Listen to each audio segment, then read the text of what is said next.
We will hear argument first this morning in Case 24-297, Mahmoud versus Taylor. Hey everyone, this is Leon from Prologue Projects. On this episode of 5 to 4, Peter, Rhiannon, and Michael are talking about Mahmoud v. Taylor, a recent case ostensibly about the free exercise of religion for parents of students in public school. In 2022, the Montgomery County Public Schools in Maryland approved LGBTQ inclusive books for its K-5 English curriculum. 3 families sued the school district, arguing that requiring their children to read books with LGBTQ themes contradicted their religious beliefs, and that the school district had violated their right to religious freedom. The Supreme Court ruled in the families' favor, stating that the school district infringed on their free exercise of religion by requiring participation in a curriculum that conflicted with their beliefs. It's another example of the courts using religion to hide bigotry. We can't hide our children away from the reality of the people in the community that exist today, especially marginalized communities. This is 5 to 4, a podcast about how much the Supreme Court sucks. Welcome to 5 to 4, where we dissect and analyze the Supreme Court cases that have shredded our civil liberties, like Donald Trump shredding the Epstein files. I'm Peter. I'm here with Rhiannon. Hey. And Michael. Look, the man has to cover up his crimes. He's got things to do. There's shredding to be done. Yes. Yeah, it's so important to cover up your crimes. It's high on the to-do list right now. He's got a little star next to it, you know? Yes. Underline. Don't forget this. On the golden toilet at Mar-a-Lago. Be shredding at the same time. And this is one of the unwritten rules of politics. You shouldn't foster a cult of anti-pedophile fanatics if you're a pedophile. That's right. Yeah. I've always said that. I think Chris Matthews should have put it in hardball. Like the number one rule of Fight Club or whatever, you know? Absolutely. Fundamental principles. But hey, guys, before we get any further, we should tell listeners about exciting news. Oh, yes. Exciting 5 to 4 merch news.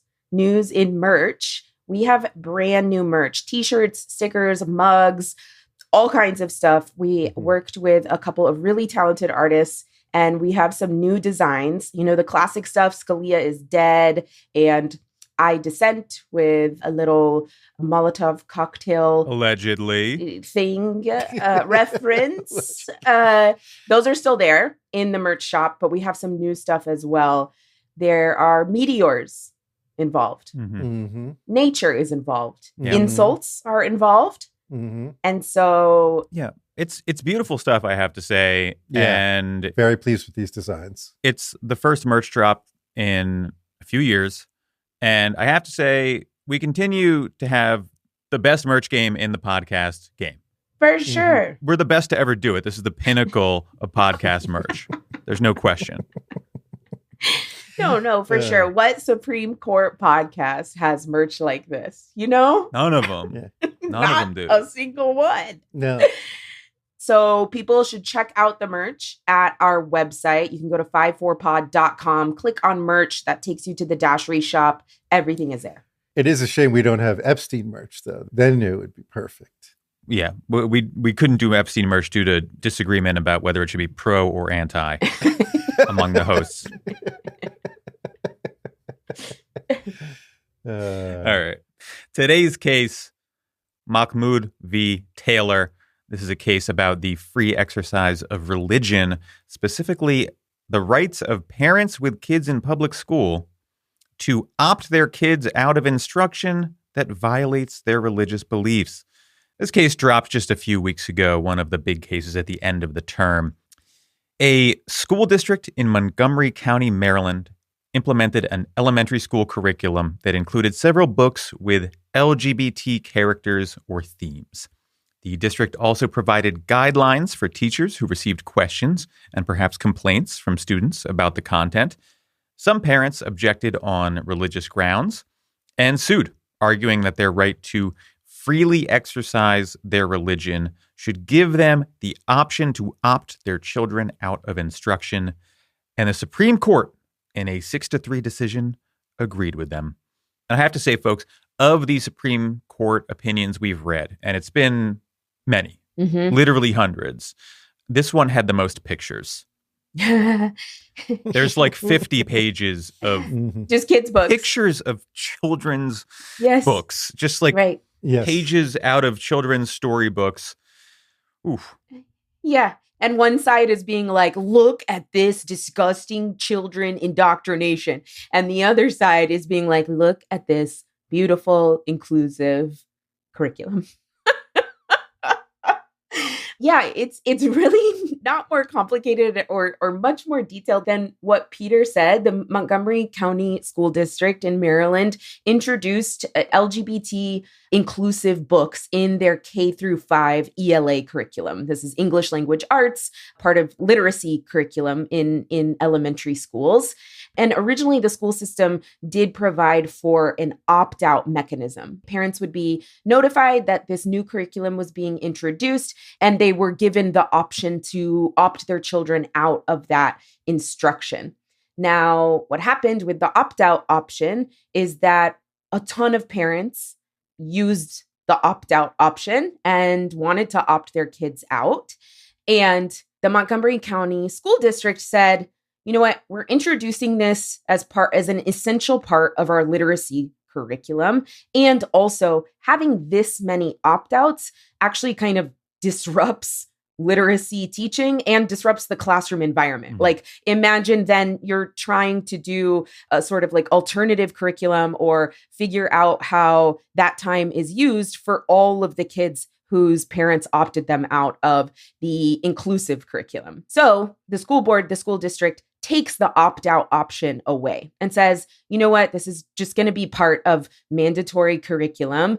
LGBTQ themes through LGBT inclusive books and discussion are just going to be for all the children in our schools. So let's talk a little bit about these offensive and blasphemous books. There is a book where a prince marries a knight, a book where a puppy attends the Pride Parade, books where individual children sort of contend with and think about their gender identities. I'm going to read a little bit from some of these books. One about gender identity. Some may be confused that a kid like me can wear what I want and be proud and carefree. My friends defend my choices and place. A bathroom, like all rooms, should be a safe space. Another where a child, Chloe, her uncles are getting married. Mummy, said Chloe, I don't understand. Why is Uncle Bobby getting married? Bobby and Jamie love each other, said Mummy. When grown-up people love each other that much, sometimes they get married. Do you guys feel scared? Do you guys feel the devil? Well, it's getting a little political. I feel myself becoming trans. Do you feel Satan maybe? I'm being trans as we speak. Mm-hmm. Yeah. So this is the material, the curriculum we're talking about. And, you know, we should be clear. This is curriculum within the total body of literacy curriculum. It's not like they were only reading gay books, you know, and trans books. They had straight books too, I'm sure. Right. There are straight books for sure. Berenstain Bears. Yeah. Classic straight book. Yeah. And as part of these classroom discussions, as part of this focus in the literacy curriculum, teachers also had some guidelines about how to lead these discussions, about how to answer children's questions that came up. Guidelines like if a child said, oh no, like a boy can't be a girl, teachers were given guidelines that said, like, you can, you know, start a response by saying like, hey, that's hurtful, and talking about why that is. Mm-hmm. Now, when the opt-out provision was taken away by the school district, that's when this lawsuit was filed. Groups of parents representing sort of like a diverse array of religions, Muslim parents, Catholic, Greek Orthodox, among others. I saw in some writings that Jewish parents also joined the lawsuit. They sued and said we should have proper notice. We should have an opt-out choice in this curriculum because this focus on LGBT themes, that kind of inclusion in our children's public school education, that violates our free exercise of our religion. That violates our ability to freely exercise our religion and raise our children with our religious beliefs. So these parents in Montgomery County sued the school district, and that's how we get to the Supreme Court. Yeah. So let's talk about the law here. There are two dueling principles in this case. One is the idea that parents have a right to direct the religious upbringing of their children.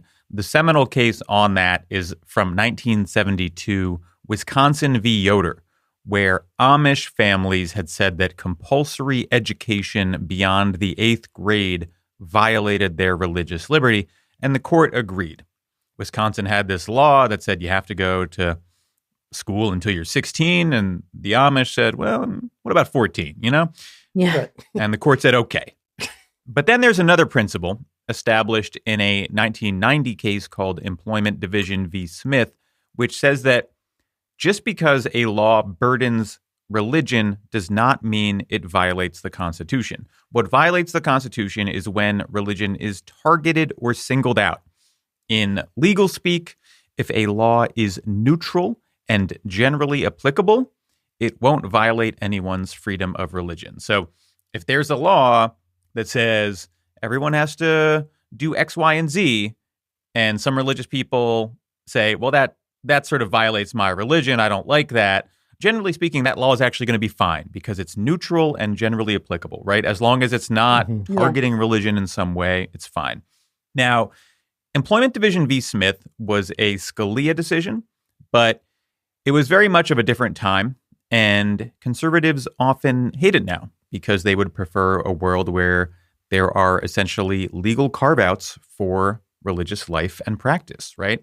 And important context here is like the religious carve-out being asked for in Employment Division v. Smith was to use psychedelic drugs in a religious ritual.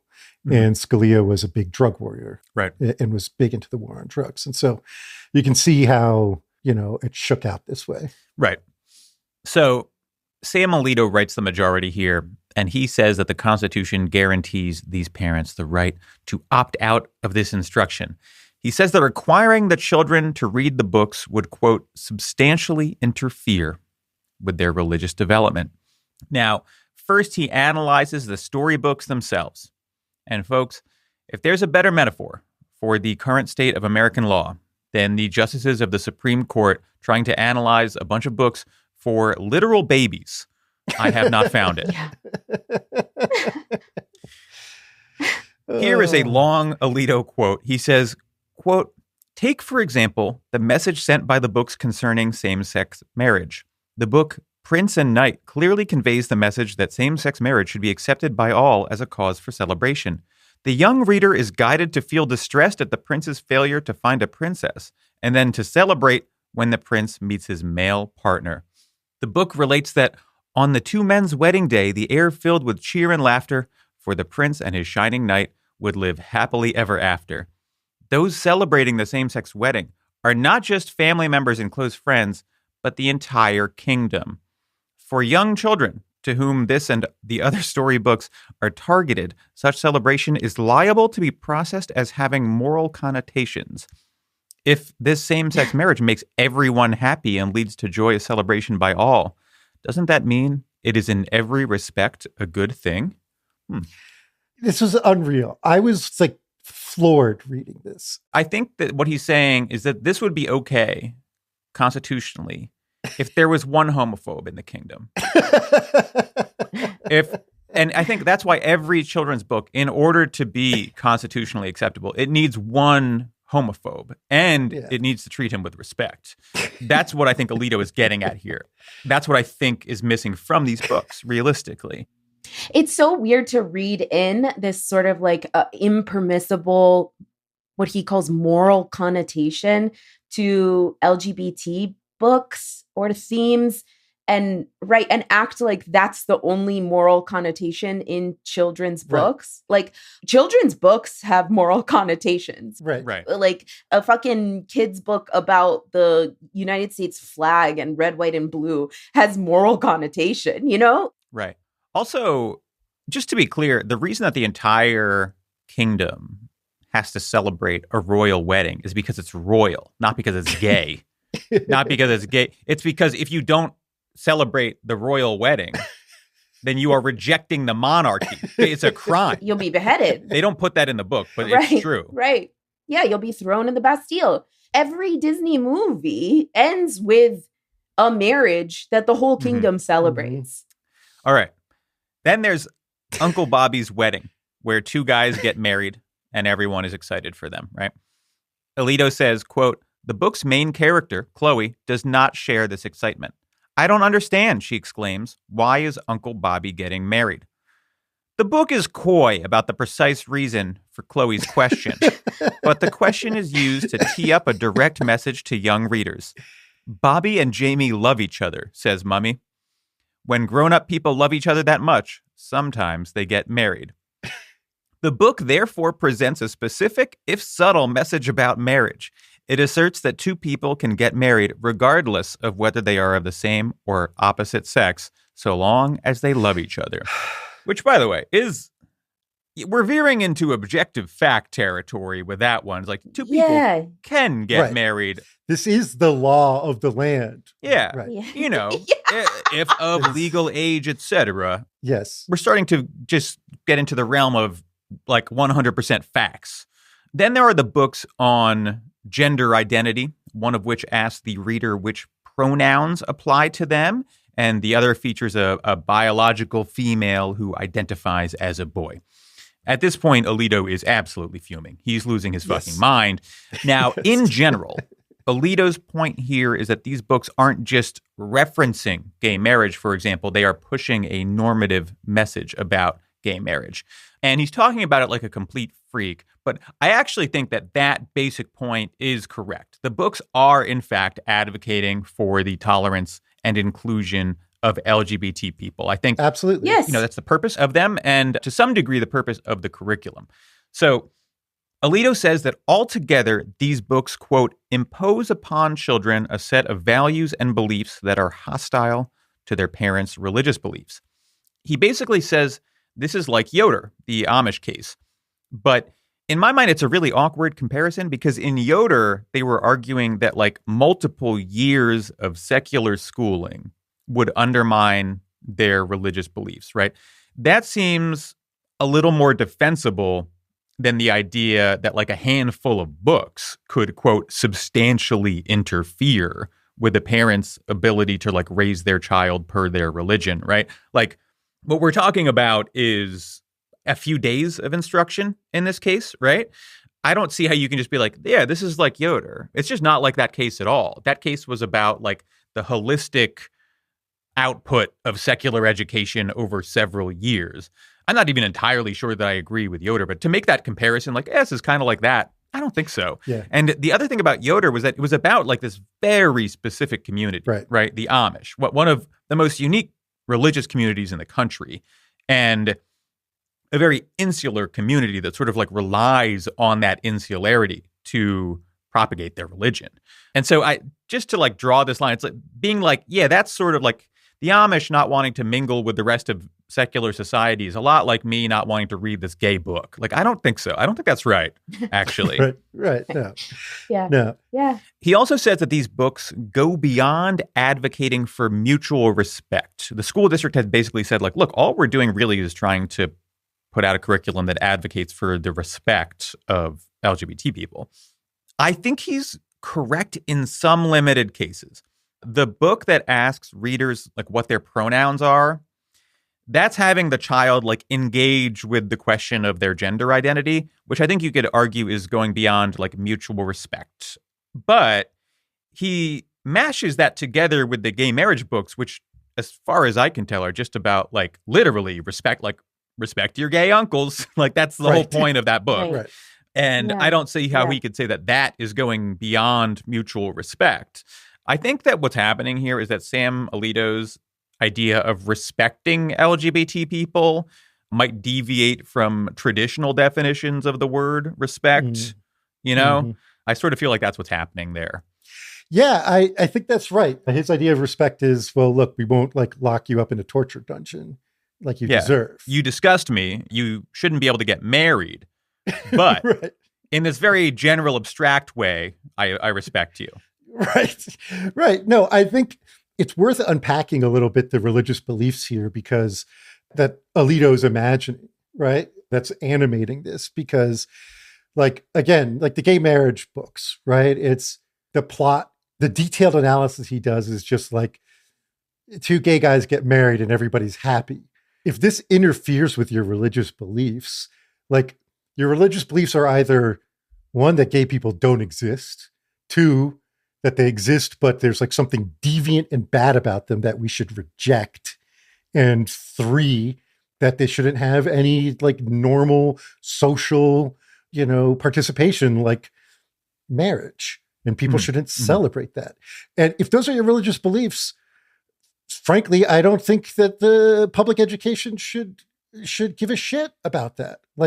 Simply, there are churches that are anti-Semitic. Yeah. That doesn't mean you can't have kids' books where the main character has a Jewish star and is celebrated. Sorry. I mean, that's the fundamental problem here. And you end up dancing around it a bit. But there is this real question of why the Constitution should tolerate this level of bigotry. I actually think that the solution to it is relatively obvious from a legal perspective, which is there are equal protection concerns here too. Right. It's not just the free exercise of religion that matters here. What about the equal protection of LGBT people, right? You need to factor that in. You can't be treating the tolerance of LGBT people as if it's this separate thing that matters less than the tolerance of straight people or other religions or whatever. All right. Alito then talks about some of the guidance provided to teachers if children object to any of this instruction or raise questions about the instruction. If a child says two men can't get married, quote, teachers are encouraged to respond, two men who love each other can decide they want to get married. There are so many different kinds of families and ways to be a family. Again, veering into fact. Right. Pretty much objectively true. If a child says a boy can't become a girl, the teacher is encouraged to say the comment is hurtful. This particular piece of guidance is what the conservatives hone in on. Thomas mentions it in his concurrence too. Mm-hmm. Alito characterizes this as, quote, encouraging the teachers to correct the children and accuse them of being hurtful when they express a degree of religious confusion.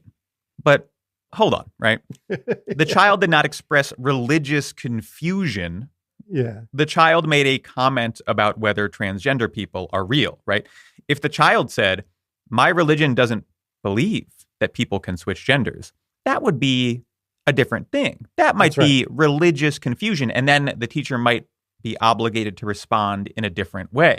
Right. I don't think responding, that's hurtful, to a child saying, my religion doesn't believe this, would be the appropriate response. But that's not what the child said in this example, right? The child just said, boys can't be girls.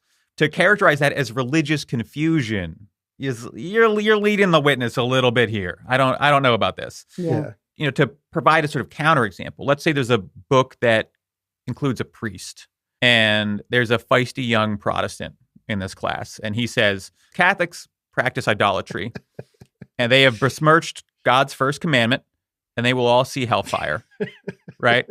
And then a teacher responds that that is hurtful. Has the teacher run afoul of the First Amendment? If the rule here is that a teacher can't respond like that to a sincerely expressed religious belief, then the answer is yes, that teacher has violated the First Amendment. And when that young Protestant says Catholics will all go to hell, the teacher has to say something else. The teacher has to be like, your religion is cool. We all have different beliefs, and yours are that every Catholic in this room will go to hell, right? Yeah. Surely that's not the rule we're actually operating on here. And I don't think Alito actually thinks it's the rule. This is a specific carve out for the gays. That's what this actually is. Right. I think the majority here is really inadvertently highlighting the danger of trying to accommodate religious beliefs that are inherently anti-pluralistic, that are inherently exclusionary.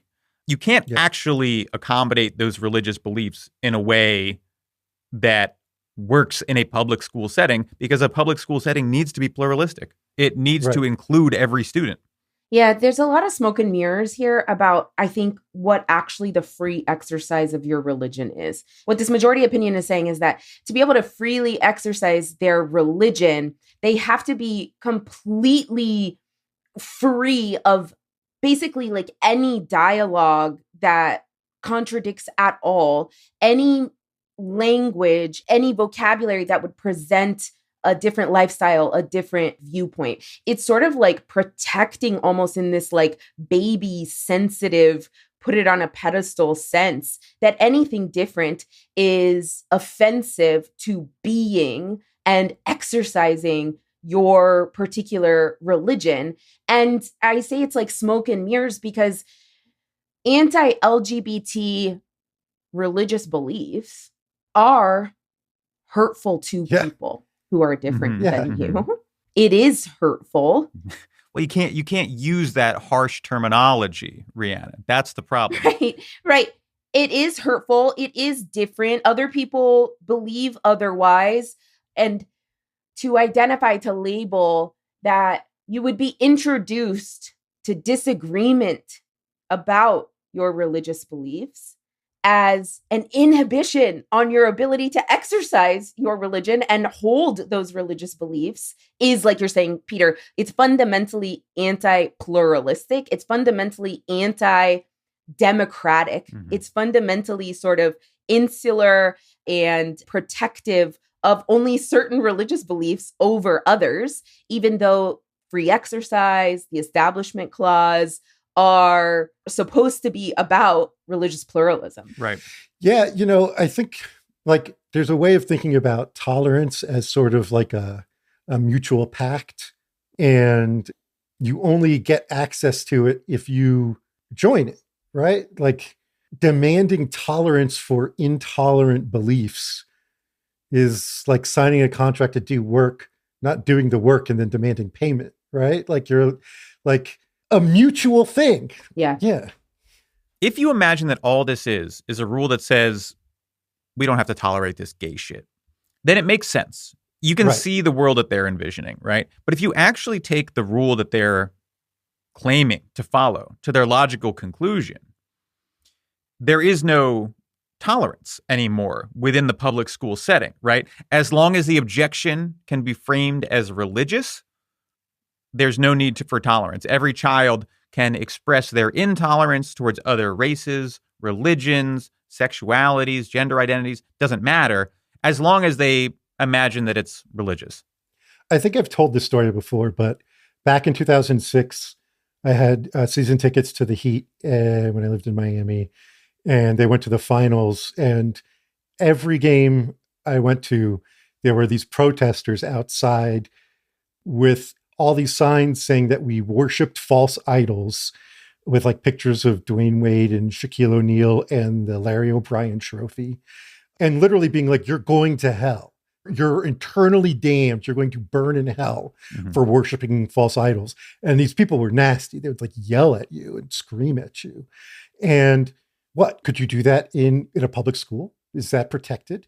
Can you go to your high school game as a student there? And not only that, if a teacher says that's hurtful, has the teacher now crossed the line? Right. Yeah, violated your constitutional rights. Yeah.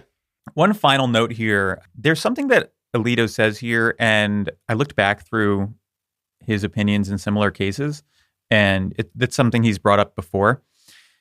One thing that the school district said was, if you want religious education, you can go to private religious schools, right? This is a public school. We have different obligations. We have this obligation to be pluralistic, right? And Alito basically says, look, private school's expensive. And therefore, like, public schools must be willing to accommodate this, not just by allowing people to go to private school, but within the public school setting, which is a level of accommodation that you'll never see in other contexts, right? Oh, yeah. It's so interesting now to see conservatives be like, ooh, but that's expensive. Maybe this is a little bit of a stretch, but like, so's running a PAC, but you seem to believe that that's like a fundamental right. And you haven't created pathways for normal people who can't afford it to have access to similar speech, right? Right. I mean, the premise here is that money is an obstacle to you affirming your constitutional rights. Yeah. This is something that like the left talks about in different contexts, right? You should get access to a lawyer provided by the government, right? Because it's in the Constitution. It's not something that I've ever seen the right embrace in any way except right here, right? This is sort of the equivalent of saying like, well, there's a constitutional right to bear arms, so guns are expensive. I guess the government should provide you with guns. Yeah. Right? Yeah. Yeah, no, I mean, I like the Citizens United one too. I was thinking about this because like the original case about money in speech, they talked about how you need money to access speech in Buckley v. Vallejo. And we're like, and that's why rich people should be able to spend whatever they want and flood the fields, essentially. Right. It went the exact opposite way. It's like when money specifically allows you to access a right that rich people want access to, it's like, yeah, let them go fucking hog wild and crowd out everyone else from exercising their rights. And tough shit for you. Right. Suddenly Alito is like concerned about the disproportionate allocations of capitalism. Yeah. Right. Well, and it's also like back to the equal protection idea, like, okay, so wow, you want religious education, you don't have to pay for that, but you want an education, you want your kids to get an education where you as their gay parents are treated as a full and equal citizen. You do have to pay for that, apparently, according to Alito. You have to pay out the ass for that. Sorry. Sucks for you. Yeah, right. So Clarence Thomas saw Alito getting to write all the bigotry and was like, I can't let that stand. I need to get in on this. Yeah, I want some of this action for sure. Yeah. He writes a concurrence. His whole thing, I didn't find it to be a particularly interesting concurrence, actually. But his whole thing is like a soft history and tradition analysis, where he was saying like, look, in Yoder, the Amish practice had been going on forever, for centuries, whereas this practice of compulsory education was rather new. And so he compares that here to religious beliefs of hating gay people going back forever. He doesn't say that, but he implies it, with sex education being new, which is interesting because you might be wondering, I thought this was a reading section for 5-year-olds, not sex education. And yeah, you would be correct. This is not sex education, but he has this whole thing about sex education and how teaching kids sexuality and all this stuff is new and not like well established. And then at the end, he says, of course, the storybook curriculum is also different in kind from traditional sex education. And then quotes a brief where it says, the storybooks are not sex education materials. So it's like, what the fuck are we talking about here? Yeah. Like, two people getting married is not sex education just because they're gay instead of straight. Well, it's making him think about sex. So I feel like that's what's happening. It's like they're like, this is sort of like sex education. Like this is a little bit perverted because when they see two gay people, all they can think about is them fucking. They're like, oh my God, they're going to fuck. Oh, it's so stupid. It's so silly. It's so stupid. Just ridiculous. It's just really, it's really gross. I mean, as far as Thomas' opinions go, it's not the craziest, but it's just gross. It's just gross. These guys just clearly hate gay people, right? Like and hate trans people. Like that's what's underneath all this. And there was another thing that Thomas talked a lot about in this opinion that I wanted to talk about, which is he says, the curriculum itself betrays an attempt to impose ideological conformity, which I thought was wild. I thought that's absolutely wild. Like the whole point is respecting people who are different from you, right? Yeah. Like that's what this is about. And framing that as conformity is just demanding conformity to your viewpoint. Right. I mean, let's put a pin in this because I'm going to talk about Thomas's hypocrisy, or what I view as Thomas's hypocrisy, in a little bit. But it's very interesting the way he talks about ideological conformity here. And what he's talking about is conformity. He's correct. It's conformity to the tolerance of LGBT people. You know, when you learn math, you will also be taught conformity, right? Conformity to certain mathematical principles. You carry the one. Like everybody carries the one. You conform. It's a way to make everything seem scary. It's like, oh, it's conformity. It's teaching conformity. It's like, right. If there was zero conformity, you wouldn't really need school, but whatever. Yeah, no, but again, like the conformity that they're scared of is like being happy that two gay people got married and are happy together. Yeah. Like the right to tell your kids, no, that's gross and you should be angry about it. You should be like, that's disgusting and they're going to hell. Which you still have the right to do. That's the thing. Like you still have the right to do when they're taught. Yeah, just in private. You just. But they want to see them in the books. They want where's the kingdom's homophobe? Where's the homophobe? Yeah. That's They right. want the transphobe in the bathroom with the kid. Yeah. Yeah. When the little girl is like, I feel warm inside when I identify as a boy. They want one person to yell at her right in her face. Yeah. Right. Yeah. You can't play boy sports. Right. And that's the only way their religion is safe. Yes. Yeah, that's right. Let's pause here and take a break. All right, we're back. Sotomayor writes the dissent here, joined by Kagan and Jackson. Of course, this opinion 6-3, just like you thought it was going to be. And she starts by contextualizing like this LGBT curriculum within like normal age appropriate curriculum for children at these ages, right? Like she talks about like instruction in literacy. In school, you read books about many different kinds of characters. You read fiction and nonfiction. You read different genres. And the development and acquisition of literacy skills in kids means that kids practice and think about answering questions about characters, drawing inferences about a character's behavior or emotions. This is part of learning how to read beyond phonics, beyond sounding out words. Like this is learning fluency in English, actually. And so just contextualizing it there, like it's not, it's not different from reading any other kinds of books and the instruction around any other kinds of books in terms of the skills that are being taught, which is actually what, public school curriculum is about, is teaching skills. Now, she writes a lot about precedent on the free exercise clause because she's really taking issue with Alito's, the new test, kind of, the very real threat test. And Sotomayor is saying nowhere in our precedent, nowhere where we've ruled on the free exercise clause have we said that some government policy that poses a threat, even a very real threat, is actually a violation of people's right to freely exercise their religion. Simply being exposed to ideas that are contrary to your beliefs is not obstructing your right to freely exercise. She juxtaposes, I think, very deftly, very sharply, Kennedy v. Bremerton, the football coach praying on the field. This was kids being exposed to specific prayer for representing a single religion at a school event. By an authority figure. By a school official, a school employee, somebody who represents the school by being employed by them. And the court rules that's not a violation of the establishment clause. That's not, the government sort of lifting the establishment of one religion over the other. But here, in this case, the exposure to kids' books about gay and trans people violates people's right to exercise their own faith.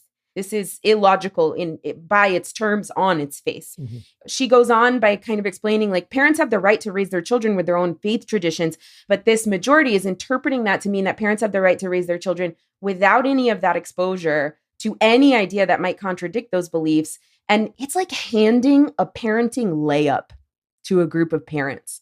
Like, you're not actually instructing your kids on your sincerely held religious beliefs. If what the majority opinion in the Supreme Court and the law is going to do for you is just say your kids have to never be exposed to anything that's different, right? Yeah. It's not actually like raising your kids meaningfully in a certain faith tradition or political tradition or a political ideology to just have it said to you at home or in a religious service and then never engage with it. It's quite anti-intellectual, of course, which you can argue that a lot of religious tradition is. So, this is me. This is not Sotomayor, but this is me just being like, it's just here's the easiest parenting you can do, and you're welcome. You know what I mean? One of my critiques of the dissent is that I actually think she like hangs too much on this idea that it's just exposure to gay people. Yeah. The majority basically says, well, it doesn't matter if it's just exposure or it's not. Like, that's not part of our legal test that we're creating here. But also, it's more than exposure. Like, they take that angle. But I don't think we should be hanging our hat on that. And I think the reason that she does is because she doesn't want to go the extra step and say, we don't need to tolerate bigotry just because it's religious bigotry. Like, and that's the rule that we should be creating. And I'm disappointed that in a world where you're never going to fucking win these, you're never going to win these free exercise cases if you were the libs, right? Right. Don't try to create these half-baked ass rules where it's like, well, this is just exposure, right? Because you can very easily argue, well, they're not just trying to expose people to LGBT. It's not just witnessing an LGBT couple, right? The book wants you to think it's okay, which is true. Right. The book does want you to think it's okay. Yeah. The reason that this is totally fine and constitutional is because there's no fucking carve out for anti-LGBT bigots. Right. And it doesn't matter if their bigotry is because they're Catholic or whatever. Yeah. Right. Yeah. It shouldn't matter, right? There are other concerns in the public school setting. And Sotomayor doesn't go there. And so she makes a lot of independently good points, but I don't think holistically I liked the dissent very much because of that, because she didn't cut to the heart of it. Yeah. I agree with you because what she's hanging her hat on, I think in the end, and the distinction that she's drawing or trying to make is that nobody here with their children engaging or learning from LGBT curriculum, what Sotomayor is saying is that's not coercive. It's not coercing parents into actively violating their religious beliefs. This is the distinction she draws, but she's using mere exposure, right? As like, no, you can't say that's a very real threat. She's like framing it as mere exposure versus other cases where, like Yoder, the Amish parents and public school education, in Yoder, she says, it wasn't that their children went to school and were taught things that they disagreed with. It was about compelling parents of a certain faith to do something that actively their religion forbade, which was sending them to school. There's another case called Ling, where a group of Native Americans brought a challenge to a highway. The government was, proposing to build a highway that was going to cross through an area where this group of Native Americans held like religious rituals. And the Supreme Court ruled against the Native Americans. But they said even, this highway could and will interfere significantly with people's ability to pursue like spiritual fulfillment according to their own religious beliefs. But they're not being coerced into violating their religious beliefs. And so this is the distinction that Sotomayor is drawing, right? And like, are you actively being coerced? Are you coerced into actively violating your religion? Or is this kind of just mere exposure? And I think that's right. I don't think this is the most powerful argument against. I think it is an argument against. I feel the lack of like a gap in the dissent that is not squarely calling out. We don't do constitutional religious protection for bigotry, for anti-pluralism, Again, to be a little bit nerdy, I feel like that gap can be filled by the Equal Protection Clause. I feel like you can say there are multiple constitutional amendments playing against each other here. Yes, these people have the right to exercise their religion, but people are afforded equal protection of the laws. And that means you can't marginalize gay people within public school classrooms. Right. I also think like big picture, dodging this issue feels like such a miss when religious fueled bigotry is like one of the animating forces in American politics and American life right now. Like, how can you just ignore it? How can you just pretend like that's not the figurative and literal elephant in the room, or the double figurative elephant in the room, since it's Republicans?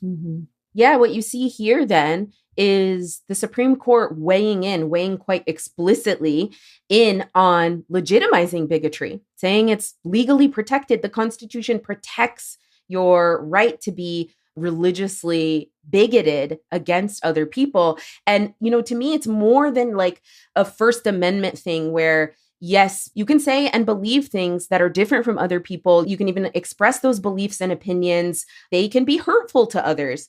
But what the Supreme Court is legitimizing here legally is that one group of people can be hateful, can be bigoted, and they are constitutionally protected from having to contend with the fact that they disagree, that their beliefs are hurtful, that their beliefs maybe don't comport with reality, aren't accepted by a greater majority. This is the legitimization of bigotry, not just to give people the right to have like different beliefs, you know? This is the legitimization of bigotry in terms of a legitimization of its practice, of building it in and protecting it in a way that these same conservatives would argue that the First Amendment is neutral on these kinds of things. Look, just today, the day we're recording this, Mike Johnson, the Speaker of the House, said about Donald Trump being nearly assassinated a year ago, God miraculously saved the president's life. I think it's undeniable. And he did it for an obvious purpose. His presidency and his life. To protect the Epstein files. Right, that's right. His presidency and his life are the fruits of divine providence. He points that out all the time, and he's right to do so. Like, this is like, there's a religious cult that is building concentration camps, driving gay people out of public life, and destroying the federal government. It's interesting that we don't think about it like that anymore, because when all of us were coming up politically, it was the Bush administration. And it was very expressly religious, very expressly evangelical. And that's how people thought about politics, religious people versus non-religious people or less religious people. And I think people don't think about it in those terms anymore, mostly because the religious people sort of like revealed themselves over the course of the Trump era. Like they used to sort of present as like, well, you know, we live austere, disciplined lives. We abstain from sinning and blah, blah, blah, blah, blah. And what I think the Trump era revealed is actually, no, that what they do is almost the opposite. They participate in a sort of like cultural and emotional decadence where they get whatever they want and they seek out like immediate satisfaction. They just sort of cloak that in their religion. And it's interesting that they now sort of like legally get to still put forth the cloak, right? Like, oh, we have these like religious objections, even though I think everyone sort of understands that what they are is not like people guided by their religious beliefs. What they are people who are guided by selfishness and decadence, who shroud that in religion. Right. The religious theme to Bush's first campaign, he was supposedly reinventing conservatism as compassionate conservatism, which is, again, totally unmasked in the Trump era when the conservatives are in an all-out war on empathy. They literally talk about empathy like it's an evil. So, yeah, it's definitely a different paradigm. But when you're talking about religious privileges to opt out of things in public school, you can't not think about slippery slopes. And we are on the 100-year anniversary of the Scopes trial, and it is worth considering whether or not the next step in this will be people objecting to the teaching of evolution in biology and the teaching of the Big Bang in physics. And it's 100 years later. I mean, Peter said it earlier that the actual rule is basically that, like, well, gay people are gross, right? That's the real rule underneath this opinion. But if you take the actual rule as stated, there's absolutely no reason why a religious parent couldn't opt their kid out of teaching of evolution. Or anything, literally anything. I mean, and dinosaurs, the age of the earth, all that shit. Weather. Yeah. God does it. You know, I mean, there's no end to the potential opt-outs. And it presents all matter of logistical difficulties for public schools, obviously, right? Right. And the actual function, for the most part, is just to create a chilling effect, because schools won't want to add LGBT books to the curriculum if they know it's going to create this big opt-out problem where You have all these complaining parents. Students need to get notice and opt out. And then you basically have to like handle them separately, teach them something else, right? Fucking substitute teacher needs to come in and put on a straight movie. The actual function here is to just sort of scare schools away from teaching anything that might offend a Christian. And it's really important to like just understand that this is really fundamentally designed to undermine public schooling, to create this private religious veto power over the curricula in public schools. Yeah. I mean, you can imagine, like, if you live in a district that like 50% of the kids opt out of evolution, is the district just going to not teach evolution? What are they going to do about that? Like, what are they going to do when half the kids don't want to learn, or the parents rather don't want their kids to learn basic biology? Do you just not even teach biology at all? And what does that mean for you as a parent? You know, if you want your kid to learn evolution, you get to pay for the expensive private school now. You know, part of me thinks that this is just, we talked in our last Patreon episode about the court being run by this sort of amorphous, multi-headed organization that's always in sort of conversation with itself, that has no one leader. And I suspect at least some of the justices are hoping that like people understand this is just gay shit. Don't go trying to make your public school teach creationism or intelligent design. I'm sure like Roberts or someone doesn't want to see that case. But the problem is there are a lot of fucking nuts out there. There are a lot of nuts out there. And once you give them this power, somebody's going to go for it in the next 5 years. 100%. For sure. Like 100%. For sure. I mean, this stuff For sure. Yeah. gets circulated on the right in right-wing religious communities. They are very aware of the political power they hold at like the school level, at the school district level. Yeah. Yeah. On the point of like the relationship between the Supreme Court as an institution and the rest of, let's say, the right-wing movement in the United States.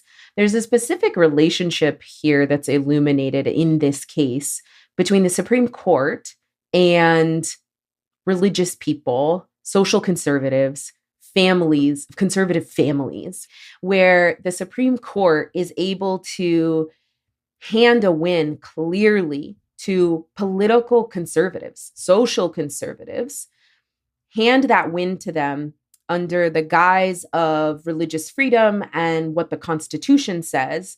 And how does the Supreme Court benefit? The Supreme Court benefits in this relationship and the dynamics here by being able to say, well, sometimes we rule in favor of like religious minorities. The named plaintiff here is a Muslim, our Muslim parents. But what you see in this relationship and in this dynamic is that it's conservatives aligning in bad faith and often only through like a sort of tokenism. It's superficial, aligning with some minorities sometimes on these issues, but really only because the results, it's still results oriented. It's only because it suits the right. It suits the broader right-wing movement.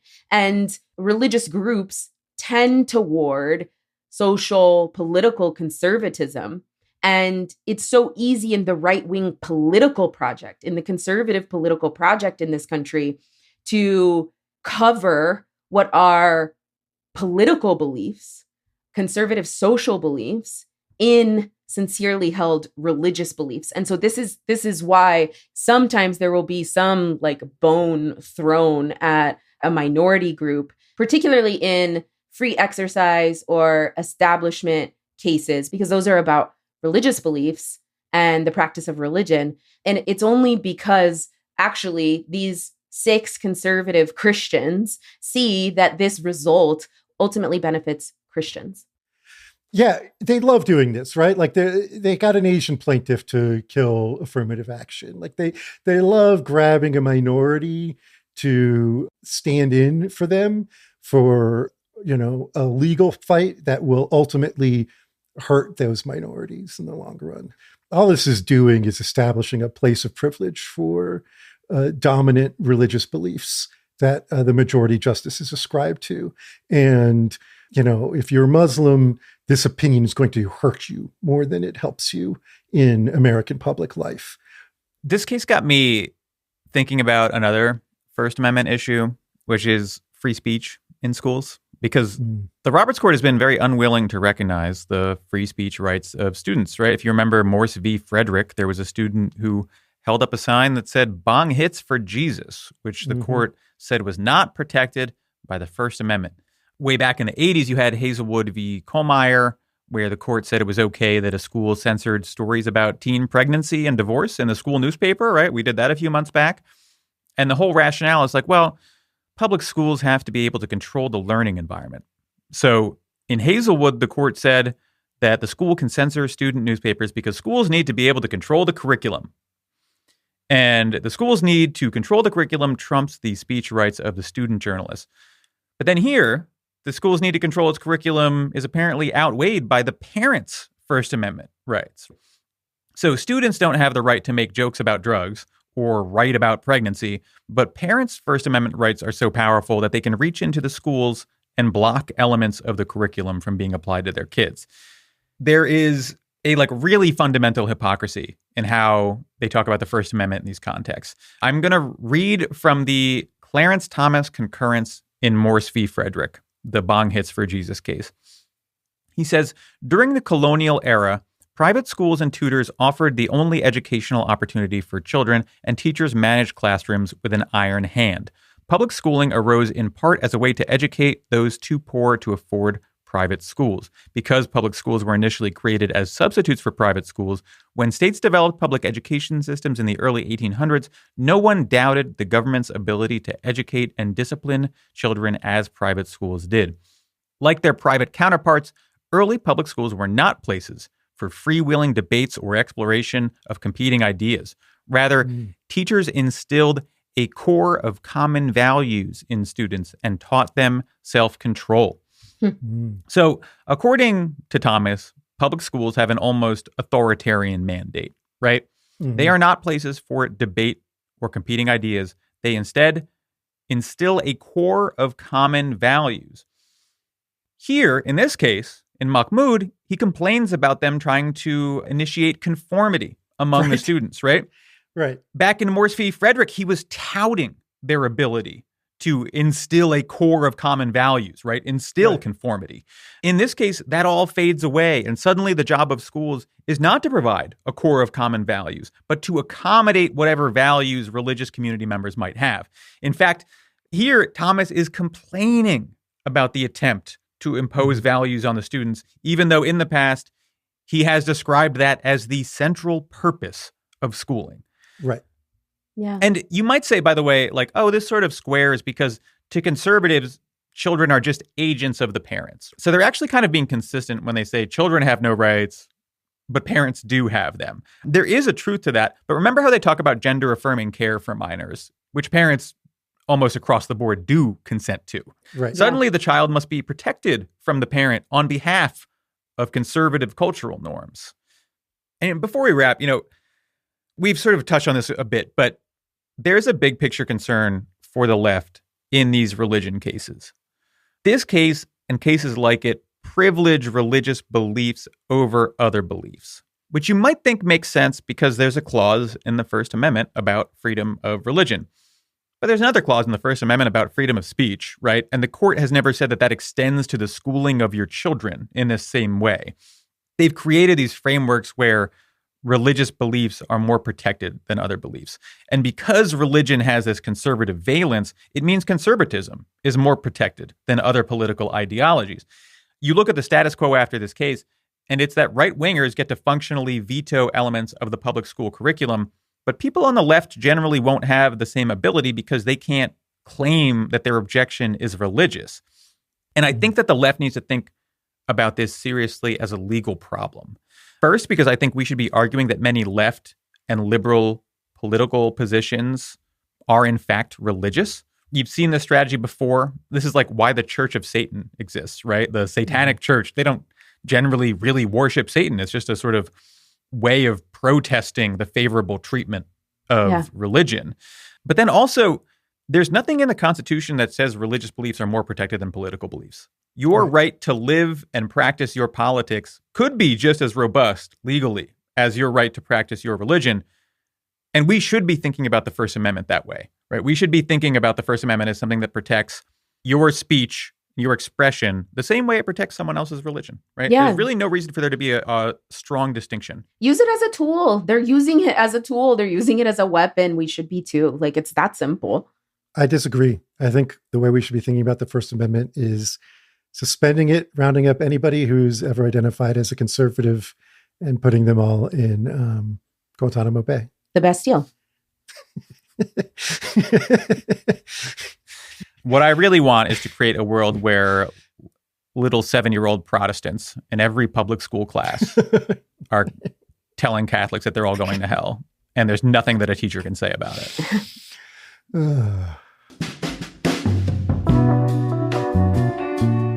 All right, folks, next week, another First Amendment case from this term.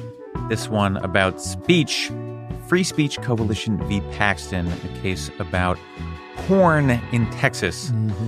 Follow us on social media at 54pod. Subscribe to our Patreon, patreon.com/54pod, all spelled out, for access to premium and ad-free episodes, special events, our Slack, all sorts of shit. And once again, of course, 54pod.com/merch for access to our sick new merch, our cool as fuck new merch that we got. We'll see you next week. Bye, y'all. Bye, everybody.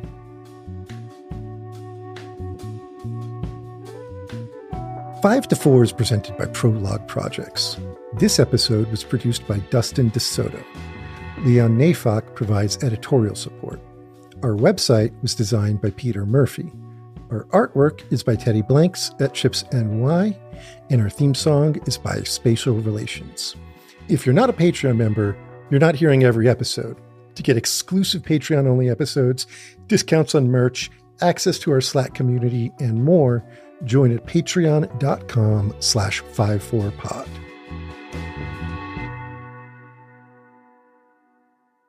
I love linen shirts. I got too much linen. I have like 7 pairs of linen pants. I don't know what the fuck I'm doing. I'm just going. Every time I see a new one, I'm like, yeah. Need those as well. Yeah. I don't wear shorts really anymore, like around the house, but I don't wear shorts like outside anymore. Yeah. I just wear linen pants. I feel like it's so much better. It's nice. Shorts never look good. It's so rare that shorts look good on like a grown ass man. You know what I mean? Yeah. Well, I disagree with that, but that's because I come from a beach community. That's right. Yeah. That's South Florida talking. Right. I mean, that's a degenerate lifestyle that you